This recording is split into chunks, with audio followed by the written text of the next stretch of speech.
Guys, आपका अपने channel JMD computer education centre में स्वागत है।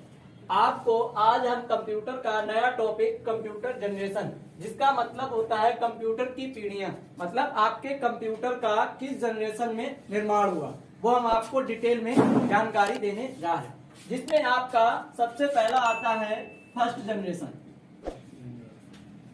फर्स्ट जनरेशन आपका वो कब से कब तक चला? वो चला था 1942 से 1955 तक, जिसमें निर्माण हुआ था वैक्यूम ट्यूब का। वैक्यूम ट्यूब को हम लोग हिंदी में बोल सकते हैं निर्वात ट्यूब।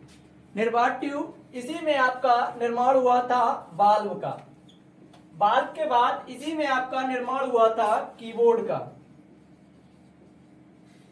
कीबोर्ड के बाद इसी में आपका निर्माण हुआ था ईनियक का। ईनियक जो था वो आपका विश्व का प्रथम इलेक्ट्रॉनिक कंप्यूटर था, जिसकी फुल फॉर्म होती है electrical numerical integrated automatic calculator. इसके बाद इसी में आपका जो निर्माण हुआ था एडवैक का। इसके बाद इसी में निर्माण हुआ था एडसैक का। इसी में आपका निर्माण हुआ था पंचकार्ड का। ये आपके फर्स्ट जनरेशन में इतने सारे निर्माण हुए। इसके बाद सेकेंड जनरेशन। सेकेंड जनरेशन जो आपकी थी वो 1955 से 1964 तक चली, जिसमें निर्माण हुआ था ट्रांजिस्टर का। इसके बाद आपसे पूछे, आपको नेक्स्ट जनरेशन है वो है थर्ड जनरेशन।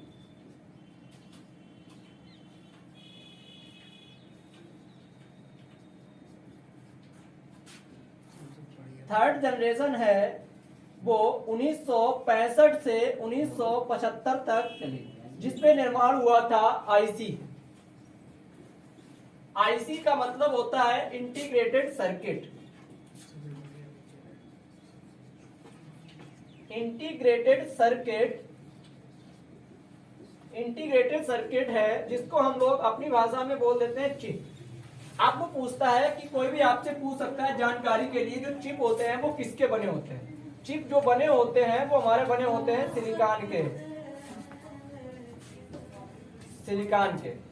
आपसे अगर ये पूछे चिप किसका उपयोग करके बनाए गए थे, तो आप बताओगे सेमीकंडक्टर का। सेमीकंडक्टर का मतलब होता है अर्धचालक। हिंदी में बोलते हैं इसको अर्धचालक। इसके बाद आपसे पूछे कि चिप के वैज्ञानिक या डेवलपर का नाम क्या था? डेवलपर का नाम था J.S. किल्वी और रॉबर्ट नोइस। इसके बाद आपका आता है फोर्थ जनरेशन। फोर्थ जनरेशन में आपका निर्माण हुआ था, वो कब से कब चली थी? वो चली थी आपकी 1975 से 1985 तक, जिसमें निर्माण हुआ था VLSI, जिसका मतलब होता है वेरी लार्ज स्केल इंटीग्रेशन। इसके बाद आपका आता है, इसी में निर्माण हुआ था माइक्रो प्रोसेसर का। माइक्रो प्रोसेसर, अगर आपसे पूछे माइक्रो प्रोसेसर का ब्रेन, तो आपके माइक्रो प्रोसेसर का ब्रेन कहा जाता है माइक्रोचिप को। इसके बाद इसी में आपका निर्माण हुआ था डिजिटल कंप्यूटर का।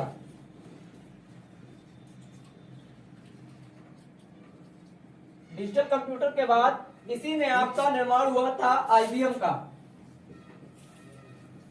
इसी में IBM क्या होता है? इंटरनेशनल बिजनेस मशीन, जिसका निर्माण किया था, जिसको बनाया था सन माइक्रोसॉफ्ट ने। इसी के बाद आपका इसमें निर्माण हुआ था आईफोन जो हमारा होता है एप्पल। इसके बाद इसी में आपका निर्माण हुआ था स्मार्टफोन का।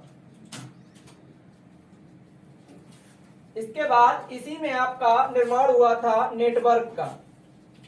आपके नेटवर्क जो होते हैं वो 3 टाइप से होते हैं, लैन, मैन और वैन। लैंड का मतलब होता है लोकल एरिया नेटवर्क, मैन का मतलब होता है मेट्रोपॉलिटन एरिया नेटवर्क, वाइड का मतलब होता है वाइड एरिया नेटवर्क। इसके बाद हम लोग चलते हैं नेक्स्ट जनरेशन पे।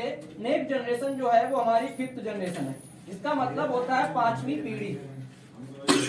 5th जनरेशन में जो आपका आता है वो है 1900, डेट कब से थी, 1985 से टुडे, मतलब आज तक चल रहे, जिसमें निर्माण हुआ था ULSI, ultra large scale integration circuit. इसी में आपका निर्माण हुआ था रोबोट का, इसी में निर्माण हुआ था आपका सुपर कंप्यूटर का, इसी में आपका निर्माण हुआ था AI का।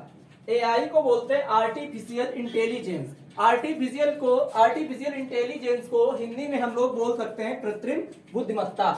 इसके बाद अगर आपसे पूछे कि प्रथम इलेक्ट्रॉनिक कंप्यूटर का नाम बताइए, तो प्रथम इलेक्ट्रॉनिक कंप्यूटर जो था वो था हमारा ENIAC। अगर आपसे पूछे कि विश्व का पहला कंप्यूटर, उसका नाम क्या था, तो ध्यान रखना जो विश्व का पहला कंप्यूटर था वो अबैकस था, जिसका निर्माण चीन ने किया था, जो हमारी एक गणना यंत्र या गणना या कैलकुलेटिंग मशीन थी। इसके बाद अगर आपसे पूछे विश्व का प्रथम सुपर कंप्यूटर, तो आपका विश्व का प्रथम सुपर कंप्यूटर जो था वो था CDC 6600 या क्रेबन। इसके बाद अगर आपसे पूछे इंडिया का प्रथम सुपर कंप्यूटर का नाम था वो था परम 8000।